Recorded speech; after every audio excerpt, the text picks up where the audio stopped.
So I've been asked a couple of times recently. Some of you guys shot me messages on YouTube and an email about what the Tracer's been like now that I've actually had it a while. So no easier way to tell you than grabbing a quick vlog.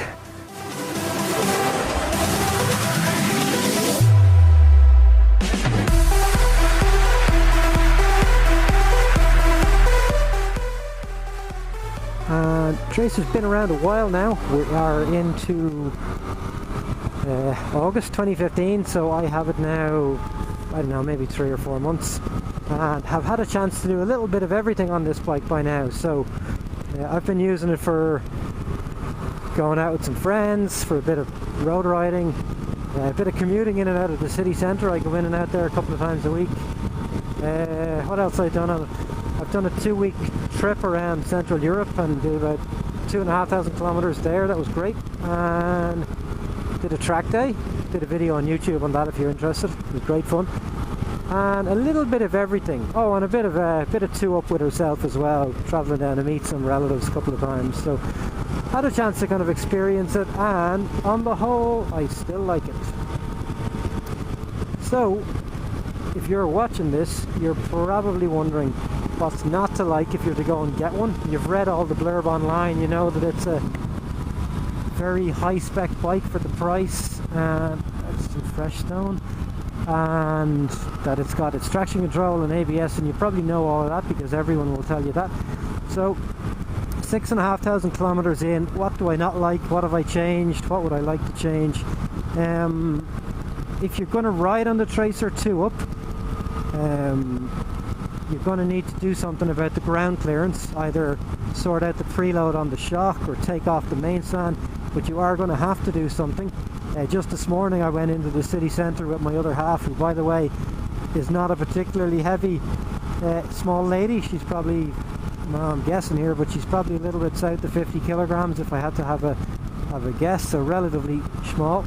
And even on small roundabouts at 7 o'clock or 8 o'clock in the morning when the roads are cold, so I'm definitely not pushing along, the main stand is grinding out. So if you're going to do a bit of decent travel with 2 people, or if you're a bit of a porker yourself, it might be worth considering to do something on the main stand or on the preload of the back shock. I'm sure there's a bit can be done there, but you definitely got to do something. Other than that, I've gone forwards and backwards on the screen a few times. The standard screen is terrible, by the way. It's really narrow at the bottom and it's not very tall, and yes, you can adjust the height a little bit, but it's still pretty crap.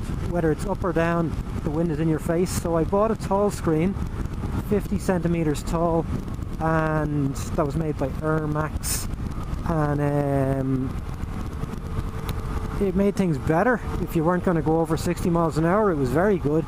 But as soon as you went over like 100, 120 k's or 60 or 70 miles an hour, it actually made things far, far worse. It directed the wind right into your face. So I don't recommend one of those. They look nice, but not very functional. Just before I went away on the trip, I was starting to freak out because I couldn't decide what to do. I bought this little small screen that's on the bike now. It's made by it's also an Air Max. I thought it was Puig, but no, it's Air Max. And it's wider at the bottom, you'll notice. And at least now I am taking wind on my chest, but it's not being focused in on my helmet. And it's clean wind as well. It's just like a general naked bike feeling to it. So that's good. So buy one of those if you're going to buy a Tracer. Other than that, what else have I done to this one? And this isn't a Yamaha thing. This is just a general OEM thing. The Mudguards, front mudguard and the rear hugger, yes, they are on it, but they don't do a very good job. A lot of the engine takes a blasting off the road, and yes, they put a hugger on it, but they made it about half the size it needed to be. So I bought Pyramid Plastics, I think, front and rear stick-ons, or not so, because it fell off the front one after about 10 days, which wasn't very good, and they weren't very cheap either. So I bought another one which has come, it's not fitted to the bike yet, and it came with rivets, and I probably have it a couple of months, but because I'm a lazier person, it's not been riveted on yet, so I'll get to that eventually. But most bikes I have, I like to put a fender extender on it. I hate the idea of the engine casings getting blasted by the road and the front of the header pipes having all the tar and shit stick to it. So anyway, that's just me. And what else did we do or change? Tyres have held up well. They've been pretty decent. I don't know what's on it, some kind of Dunlop. I've got about 6,500 Ks on my one now, so I'll be putting a rear tyre on it, but for the most part the tyre's in pretty good shape and it's been relatively decent, so no gripes there. And other than that, it's not a tracer thing, but I'm really happy with the luggage I put on this one. It's got a jivvy little tank lock thing on the tank and a jivvy tracker, a big aluminium square back box on it, so they've played out really well. Really happy with them. I also run a Kriega US 20 on the back of it. I only put it on if I'm going away, and it's worked out really well as well, so no complaints there. Mirror extenders, if you're going to buy a tracer, budget some money to buy some mirror extenders, and if you know where to buy them, send me on the link, because I haven't been able to find them anywhere, so that'd be much appreciated. You may have seen on YouTube, and this is actually why a lot of people have been asking me how I'm getting on with it now. I was particularly unhappy with the fueling on the tracer when I bought it, so when it's wide open like it is there, no problems, it runs nice and smooth. But when you're cruising at mid-throttle or semi-open throttle positions, I found the fueling quite lean and quite snatchy, and it's a pretty common complaint, not just on Yams, but any of the modern bikes with the emission regulations that they're trying to comply to now. So I got this one remapped. A friend of mine has a gig called Moto Tuning. He spent some time putting it up and down off the dyno, and it's remapped and it's vastly improved. I still think there's something small in there that might be, we might put it back up and try something again. Right at the smallest of throttle openings, noticeable in traffic when you're coasting and that. I bought the O2 controller unit that's available for these. There's a guy called Kev XTX in, I don't know, New Zealand or Australia or somewhere on the other side of the globe, and he makes a little unit for those, so I bought it. Promptly put it in the back box about 2 months ago, and I haven't fitted it since then, so I'll go and fit that someday, and I'll probably, or not, do a video about it, one or the other. And anything else to know about the tracer? The finish of the bike has held up really well. I've not been that precious about this one. Yes, I clean it, but I'm not completely careful about it. It's not getting washed down and oiled up every single time I ride it. It might get cleaned every couple of weeks, and for the most part the finish has been particularly good. The fasteners, the screws and all that kind of stuff, there's no signs of wear, which there shouldn't be. The bike's only, whatever it is, half a year old or something now. And what else we got to mention? Oh yes, the traction control.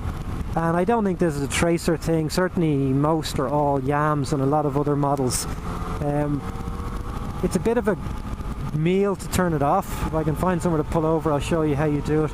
But that's the main problem, is that you've got to pull over. So if there's a little bump in the road or somewhere where you want to get a little bit giddy, you've got to pull over to actually switch it off. And I think you've even got to bring the bike to a stop and put it into neutral and hold the button on the dashboard for 3 or 4 seconds. I'll do it in a moment if I get somewhere on this little back road to press on the buttons. So I don't think it's a tracer thing. It's probably on most models. I'd imagine it's a safety feature so that you can't accidentally turn it off like a pleb and then blame the manufacturer for that time that the bike wheelied and you got arrested or whatever else happens to people. And I don't know, that might be about all the opinions I've got. Oh, the saddle sucks. I was thinking of changing it until I found out how expensive they are, and all of a sudden my ass was able to put up with a lot more hard saddles. They're pretty expensive, and even if you want to go putting gel into them to get somebody decent to do it, what's going on? It's also pretty expensive, so consider it if you'd like, but there you are. 300 kilometers or so, saddle's not bad, but anything above that it's pretty stiff. The traction control I mentioned, you got to hold this guy a couple of seconds, boom, little light comes up here, and now if you want to get the front end light or you want to really throttle on, it will let you, but you probably have to pull back over to turn the traction control off, or you certainly have to lean forward, so that's a bit of a pain in the ass.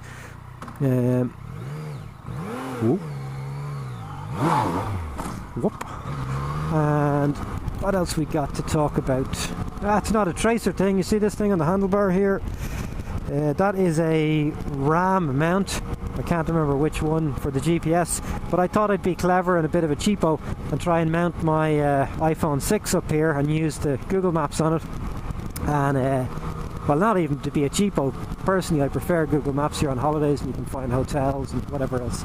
Anyway, the mount is great, but I bought what's called a quad lock, and it's my own fault. The quad lock is meant to be for the bicycle business, and I went and bought a quad lock and a cover to put a quad lock on the back of my phone, and it allows your iPhone to go there, go into place, and it holds it nicely, and it's really useful until the time that your phone falls off and you get to look at it falling and get driven over by a car behind you. So don't buy a quad lock if you want to use it on a motorbike, but I'm sure if you want to use it on a push bike, a quad lock might be good.